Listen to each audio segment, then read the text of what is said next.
How's it going, guys? Today I'm going to be showing you how to make a speed gauge track by one of my favorite artists. Today we're going to be looking at Bushbaby's track, Breaker Breaker. Here's a preview of my remake and what you'll have made by the end of this video.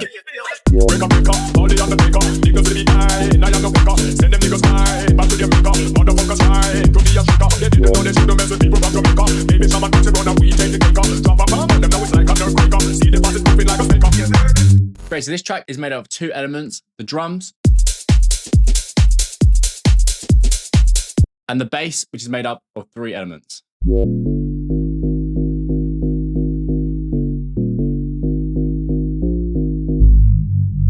Great, so let's first start by looking at the drums. So it's made of three elements. So first we have this kick. This is just hitting on every single beat. Really nice thumpy kick. There's no actual effects on this. Just to let you know as well, these drums are from my Speed Gauge Volume 4 drums pack. You can get that from the link in the description. So on top of the kick, we then have a top loop. This is sort of essential for Speed Gauge. So the top loop essentially has hats, claps, and like rim shots. So if we listen to it, so you can hear there's loads of swing. So there's like the offbeat snare hitting in there. There's like the hat, the shaker, the lot. I then layered that with another shaker loop. This on its own sounds like this. And then obviously together sounds like this. And then with the kick, I added this extra shaker just to add a little bit more sort of movement and extra sort of energy in the top end. So when it comes to a speed gauge track, a lot of the energy comes from the top end. It's essentially the top end and the bass in the bottom, obviously. There's not much mid-range on a speed gauge track, apart from obviously like the vocal and stuff like that. So it's all in the top end and the low end. That's where the energy of the track comes from. And in my opinion, a lot of tracks, if you get the mix wrong or don't add enough hi-hats or like percussive elements, then the track lacks energy. So yeah, if you're making a track and you think, oh, what's sort of missing, it hasn't got much energy, try adding like a shaker loop or some extra hi-hats to help fill out that top end. Cool, so that's the drums done. Now for the more fun and technical bit. So we have the bass group. The main bass is coming from this.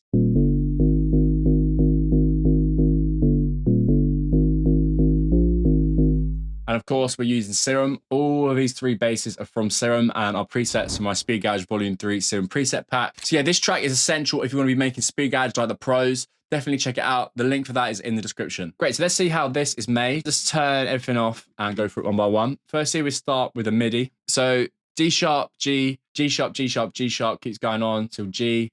And then that pretty much repeats itself. But then on the second part of it, all we're doing is adding this G sharp here and putting it up. And then obviously that, instead of being G, just stays on G sharp. Sounds obviously like this. And then you leave a gap here, which would be filling in with this sort of respace down here. Cool, let's go back to the Serum then. But yeah, this is the Breaker Breaker preset, but I should know how to make it from scratch. Great, so what you wanna do is click Menu, Initiate Preset, get it all down to scratch. I'm not gonna, just because otherwise it's gonna take a while to go through. Analog, basic shapes, put it to a sine wave, pitch it down 1 octave. We're then gonna turn on FM B, so go on FM from B, turn on oscillator B, bring that volume all the way down. This is really important if you want to use FM synthesis because you need to get that volume down. Otherwise, it's not going to do it properly. It's going to sound weird. You then want to pitch this up an octave, same as before, basic shapes, sine wave. Pitch it up an octave. You can detune by 1 if you want. Won't make too much of a difference. But then what you're doing is bringing this FM up to 20%. I then also added it on a macro and then drag that on like this. So you grab that little arrow thing, drag it on. So then you can control more FM by bringing this up. So if I just click play,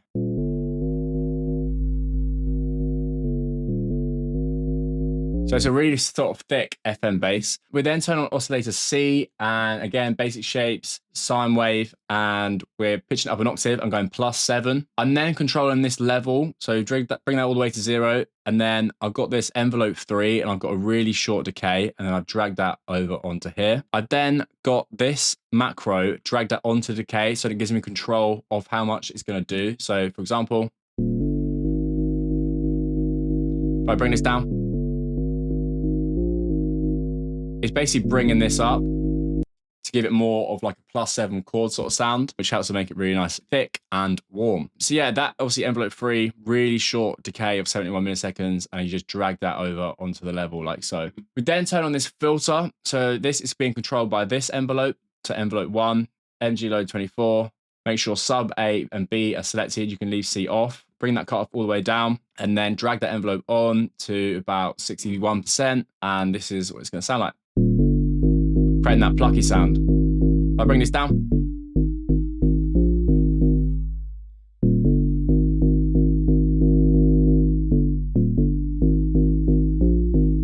obviously, you can adjust this to taste, but this is roughly the setting that he was using. Cool. And that is pretty much it for that sound. No effects at all. It's all just coming from that sort of FM synthesis. One thing worth noting as well, I've got it in mono, which you can leave on or off, because that just affects how many notes you can play at a time, not actual, like if it makes the bass mono. But what I have done is added this always and this porter, which makes the notes sort of glide, as you can hear.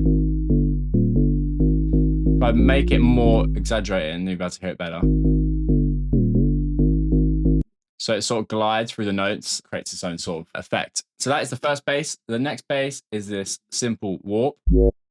Oh, it's a really fast warp. I shouldn't say simple. Again, from that same Speed Gauge Volume 3 pack. Cool. So what we have here is kind of a classic Speed Gauge sort of bass. And what it's basically coming from is this wavetable. So you've got to use this exact wavetable. So go FT, add seconds, pitch it down by 2 octaves, turn on the sub as well, pitch that down by 2 octaves.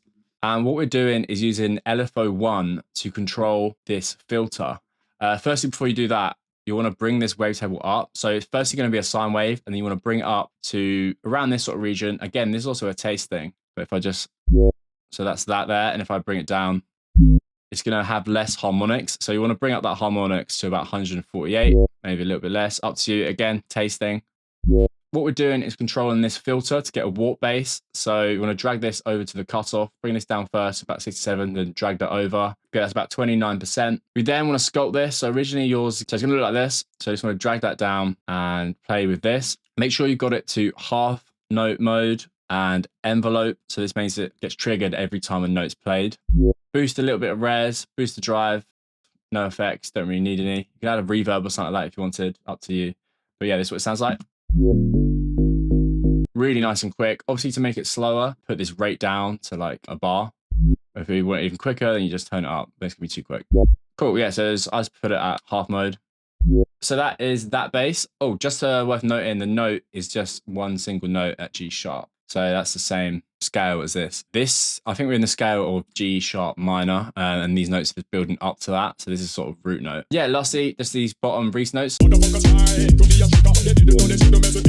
sort of glide into that warp. So the notes for that, G sharp and G. So we're really just hanging around that G sharp. Of course, from that same Speed Gauge Volume 3 pack, it's the breaker, Reese. Cool. So what we're going to do is initiate the preset, digital harmonic morph. So it's down here. Pitch it down by 2 octaves. Do exactly the same on B, harmonic morph. Pitch it down 2 octaves. Then on detune, so we go plus 26, minus 26. It doesn't matter too much. The more that it's detuned, the more sort of Reese and sort of like a bag of wasps is going to sound, if that makes any sense. So let's just hear that as it is. I'm just going to loop it. It might be a little bit annoying. So as you can hear, it's not got enough harmonics. So drag this macro on here and bring that up.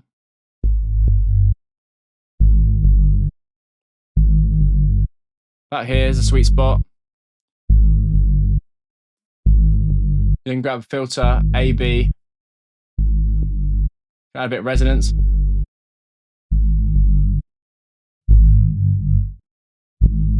So yeah, already it sounds the same. Just one little thing, I bring up the attacks, a little bit of clipping. And yeah, you can get as crazy as you want with this. Just play around with the filter. Or of course, bring up this macro. Make it really aggressive.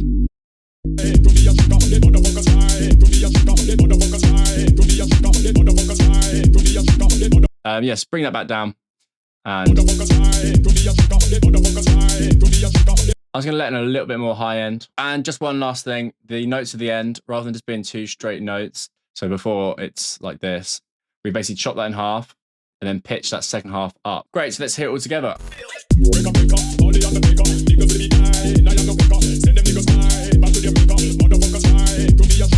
Great, thank you very much for watching, guys. I know that one was a little bit complicated, but I hope you were able to follow along. I will see you next week for another banger. Cheers.